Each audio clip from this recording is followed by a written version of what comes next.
પ્રકરણ 18 અંતિમ પ્રયાસ.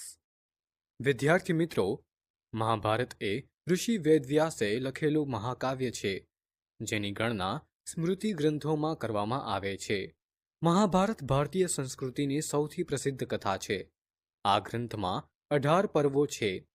મહાભારતના ઉદ્યોગ પર્વમાં કુરુક્ષેત્રમાં થનાર યુદ્ધ પહેલાની સ્થિતિનું વર્ણન આવે છે. ઉદ્યોગ પર્વમાં પાંડવો અને કૌરવોનું યુદ્ધ માટે સજ્જ થવું. ઉદ્યોગ પર્વ એ વેદવ્યાસ રચિત અને ગણેશ દ્વારા લિખિત મહાકાવ્ય મહાભારતનું 5મું પર્વ છે. ઉદ્યોગ પર્વ કુલ 10 ઉપવર્ગમાં વહેંચાયેલું છે. 10 પર્વમાં મળીને કુલ 196 અધ્યાય છે. ઉપપ્લવ્યમાં અજંપો હતો. આજનો સૂરજ જાણે અજંપો લઈને ઉગ્યો હતો. ગઈકાલે જ ધૃતરાષ્ટ્રનો સંદેશો લઈને આવેલો સંજય માત્ર યુદ્ધ ન કરવાની વાત જ કરી શક્યો.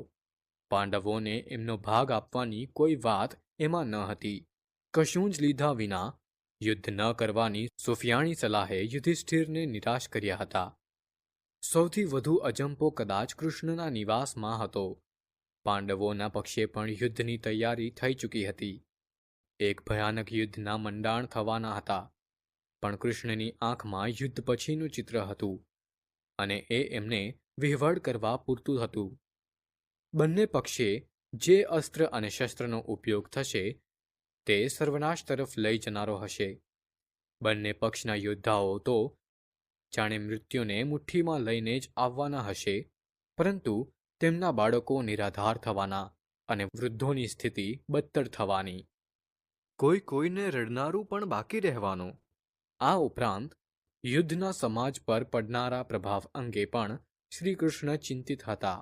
તે ઝડપથી યુધિષ્ઠિરના નિવાસ તરફ ગયા. 5 ભાઈઓ ત્યાં અગાઉથી આવેલા હતા.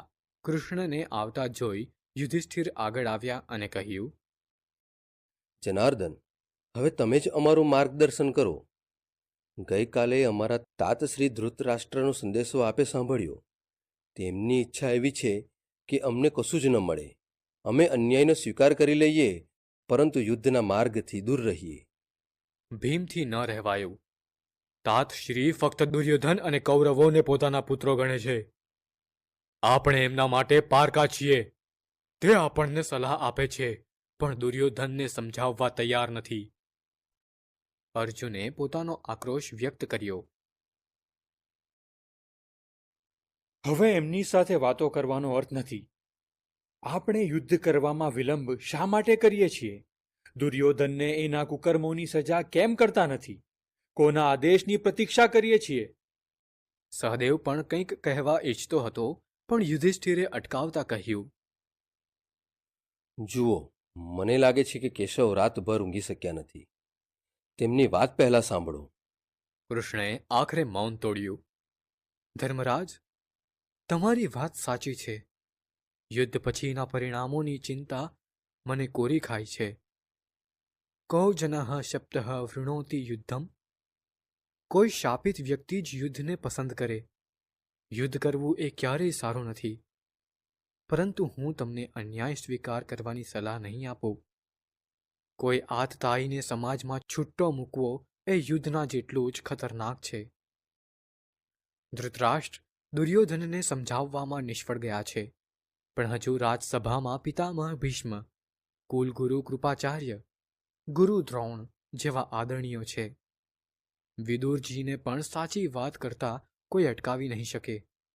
આપણે કદાચ અડધા ભાગમાંથી બાંધછોડ કરવી પડે તો કરીને યુદ્ધ ટાળવા એક અંતિમ પ્રયાસ કરવો જોઈએ. અર્જુન કૃષ્ણની વાતથી થોડો શાંત થયો હતો.